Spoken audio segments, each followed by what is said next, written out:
Steve here. And Larson. Welcome to Going in Raw Countout, the only top 10 countdown type show right here at youtube.com/Steven Larson. Available wherever fine podcasts are found, including CastBox. Got a great partnership with CastBox. Awesome way to help the show out. Totally free. Go to CastBox. Hit that subscribe button. Leave a comment or something. Yeah. It's all good. Well, it's not going to be on this channel very much longer. This is the last episode of Countout. Yeah, we're going to try something new next week. So here's the thing.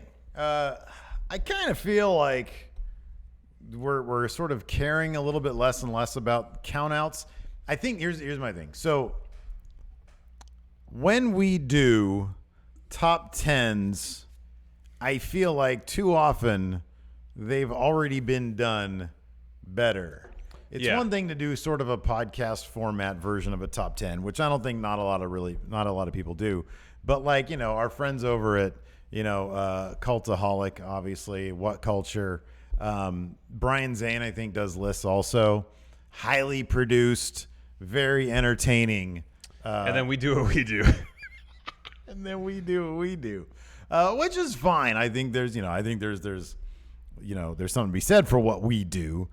But we're not terribly inspired. Too often, some of the shows that we do of Countout, we could easily slip into, like, anytime there's a new signee, we always do top 10 dream matches. We could include that when we talk about the signing itself. Yeah. All the historical stuff has pretty much been covered.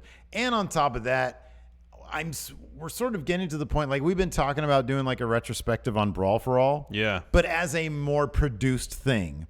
So I like the idea of doing, it's good. I like the idea. Keep things casual for this last episode. That's good. I like the idea of doing top 10-esque things, but just in a more produced way, and not like the demand of doing it every single week, just when it feels appropriate. If there's, like, for example, the one that we've always wanted to do, the top 10 neatest things Edge did. Oh, that's what we should have done for the last one. I want to do that as like a more produced one, like on like a significant anniversary. I don't know, when did he retire? Like after WrestleMania, that's coming up in 8 months, whatever it is, right? Then we do a more produced version of the top 10 neatest things Edge has done. We should even try to get Edge on the show so that he can tell us what the neatest things he did. Yeah, it'd be great to have Edge's input in the neatest things Edge has ever done. I know, right? He can tell us what the goals. So I would rather spend that time doing something else. So we came up with an idea. It kind of in one sense offers to people something they've been asking for us for a while: short form recap type stuff. Yeah. So we're gonna keep kind of the top 10 format. Yeah. And it's gonna be like a week in review. Yes, exactly. So if you don't have time to sit here for an hour, listen to us talk about Raw, another hour to talk about SmackDown, another hour to talk about NXT 205 Live, and then sift through the dirt sheet, the Monday and Friday episodes for, news, info on Ring of Honor, New Japan. We're going to put everything that happened in the world of wrestling, for the most part, into our Saturday podcast episode. Yeah. It's definitely going to be called something different. I'm going to whip up a new cool video intro title thing for it. Maybe no, it's not a good name. I don't know what we're going to call it. We're not going to decide here on air what we're going to call it. Or maybe we are. I don't know. Think about it. Okay, he'll think about it. Okay. So, that's the plan for next week. This week we're going to What about WWW, Weekly Wrestling Wrap-Up? That's just like an internet thing. Well, we are an internet thing. Yeah, but no, I don't like it. I do not like it. It's not good. Somebody's probably already done that before. We'll think of it. So, anyways, but it has to be like a top 10, because it's still going to be a 10 thing. It's still going to be like the top 10 stories of wrestling. The 10 things you need Probably to know. just going to be called the top 10 things you need to know about wrestling this week. It's kind of long. Anyway, so we decided to close out Countout in its current iteration, and maybe ever, I don't know, with the top 10 wrestlers that we like, right? Our top 10 favorite wrestlers. All right, so that you have evens and I have odds, but there's a lot of crossover. There's a little bit of crossover. Yeah, because 1 through 10 are Adam Cole. Bye, everybody. Have a good night. See you later. Boom. Here we go, number 10. Oh, that's not right? Yeah, like 10 years from now, I'm sure Adam Cole will be 1 through 10, but he still needs to get more of a WWE career. Number 10. 10. The Rock. Oh, he was my pick. I was huge into The Rock throughout college. Yeah. He was my favorite. He was funny. Yeah. He dropped great promos. Oh, yeah. He could put on really good matches. Yeah. I'll keep going back to Survivor Series 98. It's the best pay-per-view ever. Yeah, and it revolves around him. Yeah. Yeah. Yeah. It's a star-making performance from The Rock. He'd easily make my list as well. So, yeah, I'm with you on this one, The Rock, like you said. I mean, like, he was lately... he was the funniest. It's funny that, like, it's kind of like, it's weird how, like, Lennon and McCartney, two of the top pop songwriters of all time, are in the same group. It's weird that, like, The Rock and Stone Cold, two of the most charismatic wrestlers ever, like maybe the two most charismatic wrestlers ever, were in the same company at the same exact time. Yeah. You know, it's weird. Although I'm not like as into The Rock these days. Like whenever he shows up. Oh, I don't really care about it. Yeah. Yeah. But 98, 99 Rock was prime Rock. Yeah. That was best. Yeah. That was the best. Yeah. Number 9. 9. Daniel Bryan. I don't know what it is about Daniel Bryan. Number 1, he's really relatable. Yes, he is. That's the thing. He's naturally. Relatable. Yes, he's just a relatable guy. He's what, like 5'9", 5'10". He's like average height. Yeah. He's in good shape, but he's not like otherworldly muscular. It seems like if anybody spent, I don't know, a good 18 months in the gym with some serious amount of dedication, they could easily have a body like Daniel Bryan. He's the guy who comes off least like a character. Yeah, he just comes across as a guy. As just him. His kayfabe name is just his real name, more or less reversed. Yeah. His real name is Bryan Danielson. They took the son off Danielson and just switched the names around, and that's his wrestling name in WWE. You know what they should have done? Called him American Dragon like he was in Ring of Honor and stuff. No, they should have called, instead of Bryan Danielson with an S-O-N at the end, they should have called him Bryan Danielson with an E-N at the end. Instead of O-N, it's an E-N. They should have done that. That means it's from a different part of Scandinavia then. Is that what that means, really? Yeah. Oh, that's interesting. Well, so yeah, they should have done that. Anyways, I love him. He's great. And on top of that, he's like a really, really, really super good wrestler. Mm-hmm. Like, you always know you're going to get really, really good matches out of him. Mm-hmm. Even when you have somebody like Big Kaz is in there with him. Their second match was pretty good. I know, the one they right? had right before Cass got fired. Hold on. Kaz. Well, no, I'm speaking about his tenure in WWE. Therefore, I can still refer to him as Cass. Kaz. Number 8. 8. It's not Big Kaz. Eddie Guerrero. So I met Eddie Guerrero once.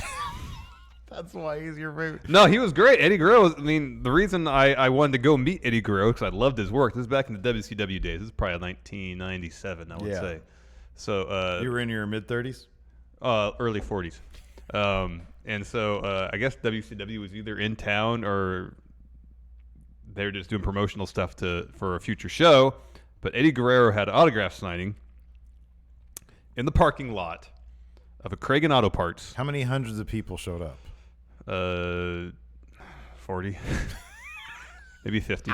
It was a hot summer day. 50, that's a lot, though. Yeah. 40 or 50, that's a lot. And this is, in suburban Sacramento, California.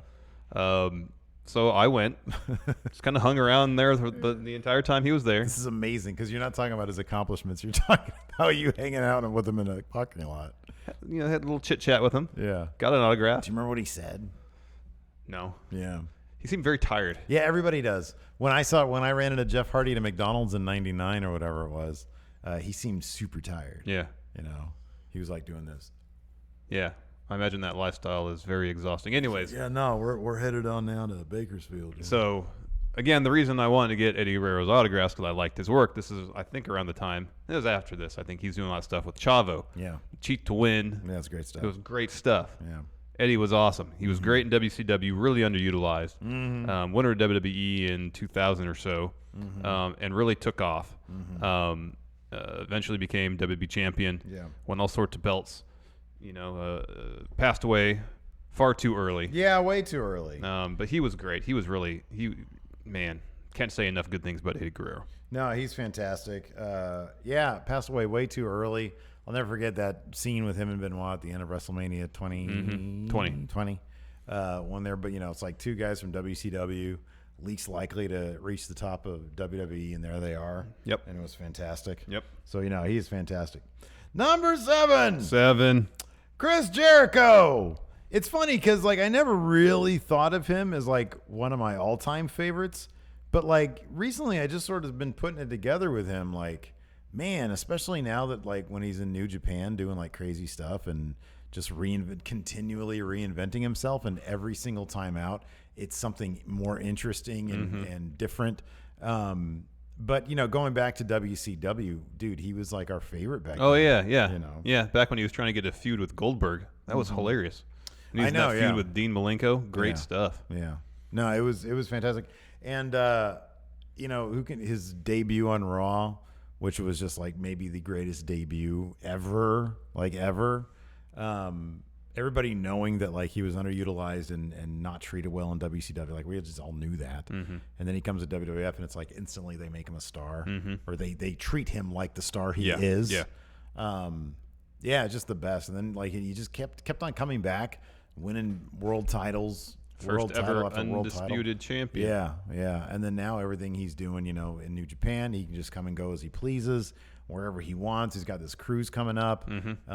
It's really, really amazing what he's done. He's got his podcast. He's in a band. And he's got his band. He seems like he's living the life that he really wants. Yeah, exactly. And he's amazing. He is amazing. So, yeah, Chris Jericho, definitely on my top list of top guys. It's number 6. Randy Savage. Oh, yeah. Macho Man. I dare you. Just try to watch a Macho Man compilation. Promo compilation. And turn it off before it ends. Yeah. Just try. Yeah. It's almost impossible. It is impossible. You cannot turn away from the Macho Man during one of his promos. He was maybe the most unique promo guy there has ever been in terms of like, you cannot turn away from him. No, you can't turn away from him because you never knew what he was going to say. Yeah. And then what he said, you always ask yourself, did that make any sense? But then it kind of all did. It made sense. I mean, there's the Ultimate Warrior who would literally just spew pure nonsense during his promos. Yeah. And I guess he got by on intensity. Yeah. But, the classic one was Savage when he brought in that little cup of creamer. Yeah. The cream of the crop. Well, here's the thing about He Savage. uses visual metaphors to describe himself. He would also, here's the thing about Savage. It was obvious that the dude was A, highly intelligent. Oh, yeah. But B, insanely clever. Because all the superficiality of the Warriors promos, which were just a bunch of like really, really intense garbage, like he said, a bunch of nothing. Macho Man had that intensity, had that charisma where you can't look away, but what he said was hilarious and insanely clever. And you could see Mean Gene Try not to laugh. I know. And that's a sign of somebody who's super clever, and that's a special mind right there. And that's Randy Savage for But you. also you can't not talk about his in-ring abilities. He's probably one of the best athletes in WWE in the early mid-'80s. Yeah. His match against Steamboat WrestleMania 3 is a classic. And so I think it was it Bill Simmons' site that did the oral history of Macho Man Steamboat, or the oral? Grantland, right? Grantland, I think it was Grantland. Yeah. That's a good read. Oh, it's an amazing read. Them sitting in a hotel room going over notes. Yep. Oh man, that's just the best. So yeah, Randy Savage, like probably my all-time in terms of like the '80s wrestlers. All from that era. Yeah. Number 5. CM Punk.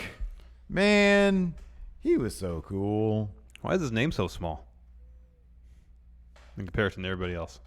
There you go. All right, there you go. Perfect. That's where it should be. So like CM Punk was like number 1, he's a big nerd for comics, so I like that. Number 2, best promo guy of his day. And I don't know, he just like looked really cool. Like nobody else looked like him. He looked like super worn out and beat up. Well, I think it wasn't just appearances, because man. He was super worn out and super beat up. But for his day, for his time, and I sort of see a parallel with Daniel Bryan a little bit.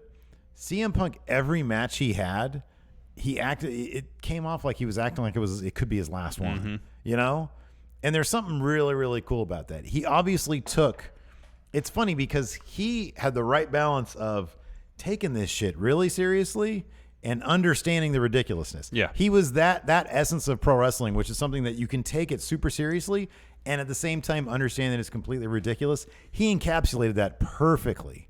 Absolutely perfect. I just wish that they would have given him some time off to flip and rest. I know. It's like you have to it's surprising to me that the front office would take a look at their wrestlers and say, well, this guy phones it in a bunch, so we don't really need to give him a whole lot of rest. This guy, people really seem to like him. He gives everything he has in the ring. He needs some rest, like on a case-by-case basis, because there's plenty of guys who phone it in. Yeah. But then there's some guys also who like do everything. I know. All the time. I know. And he was one of those guys. And it's bizarre to me that they would have been. That's just the way the business is run. Yeah, and it just came off like Triple H didn't like the guy. Like that might have been actually part of it, too. I think that actually was the case. Like, it just seemed like he didn't like it. What was that one contract signing between CM Punk and John Cena? You can just see the contempt Triple H had for CM Punk all over his face. Triple H wasn't a great actor. I think that was real. Exactly. Which makes it bizarre that he's on this list. Number 4. Menorah Suzuki.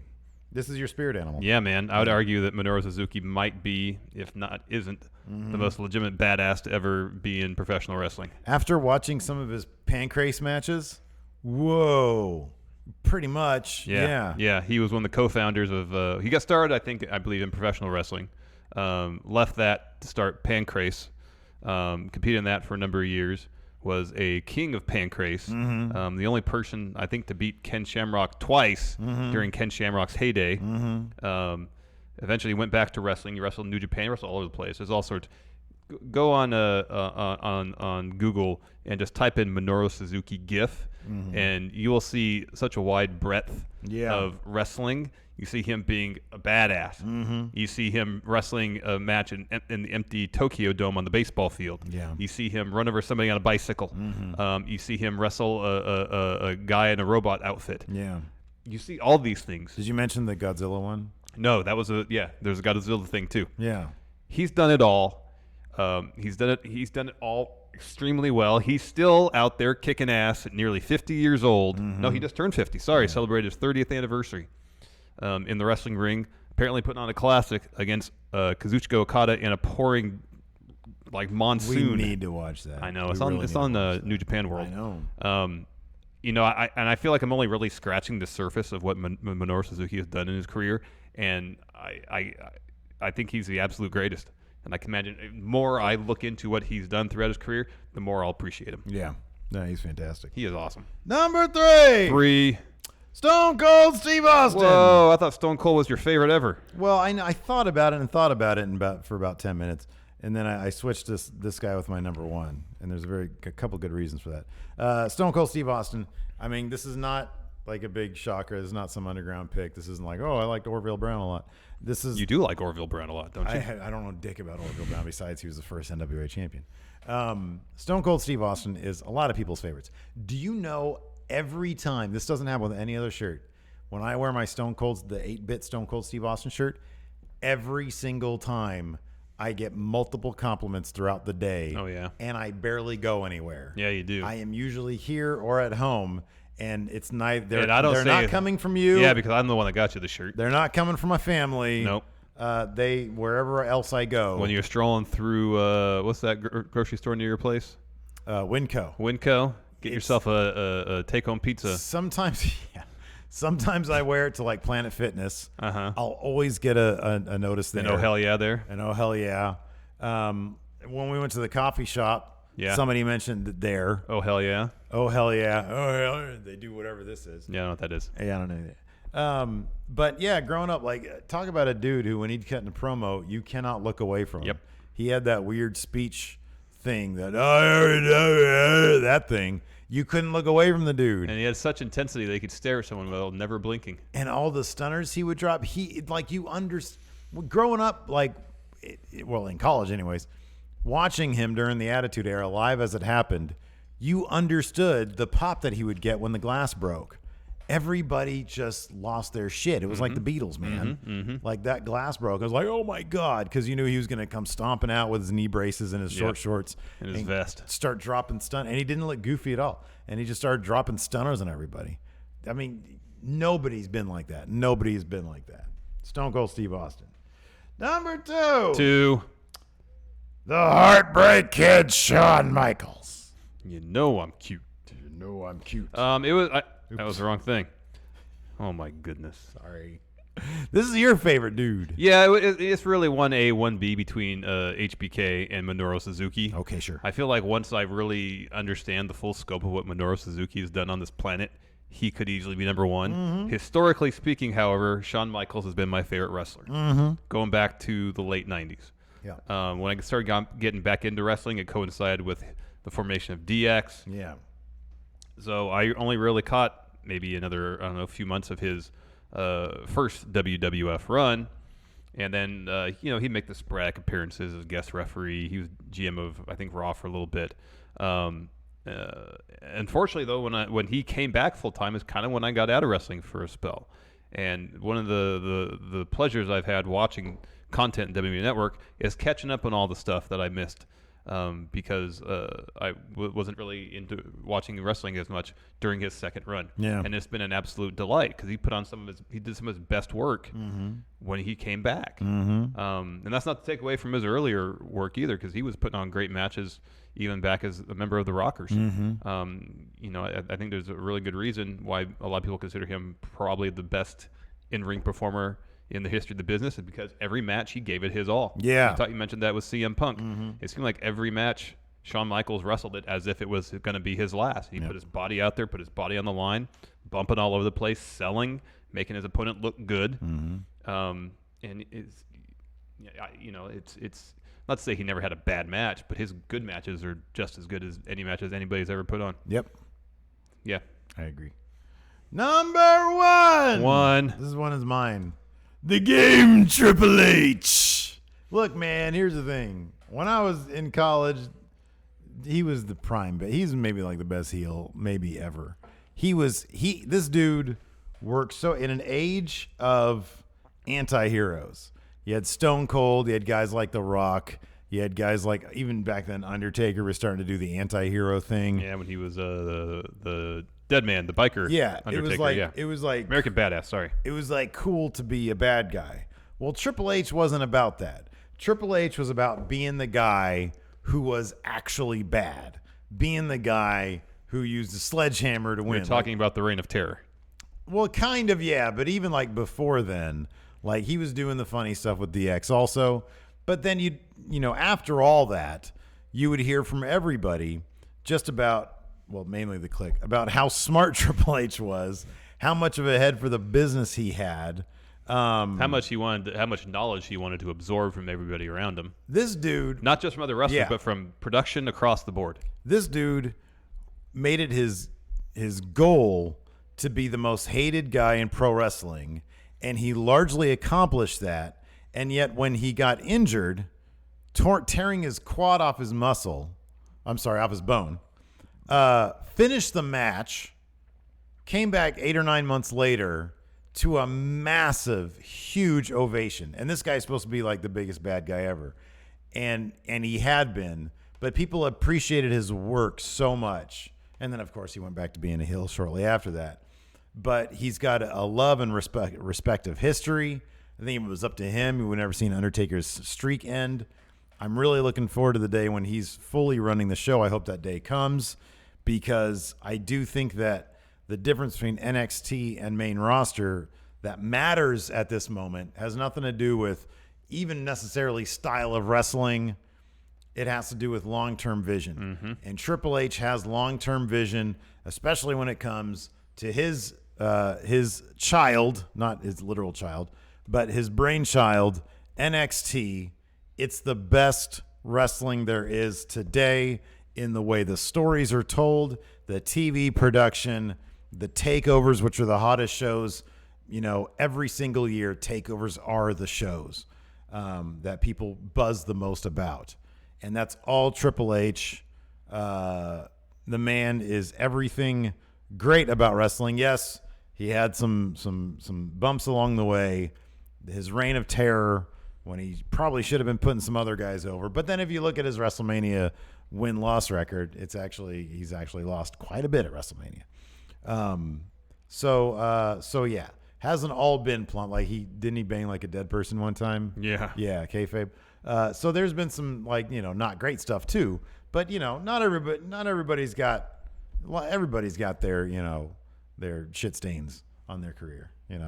But the good for me with Triple H far outweighs the bad. I remember back when I used to watch him wrestle, even if it was against like a guy like The Rock, who I loved, deep down I was like, man, I kind of want Triple H to win this. Oh, yeah? Yeah, I kind of want Triple H to win this. So Triple H is my number one, my favorite wrestler of all time, and the dude gave us NXT. Yeah. And I think he was instrumental in bringing like Bruno back to the WWE fold. He's like everybody loves the guy. Yeah. I think kind of, maybe not.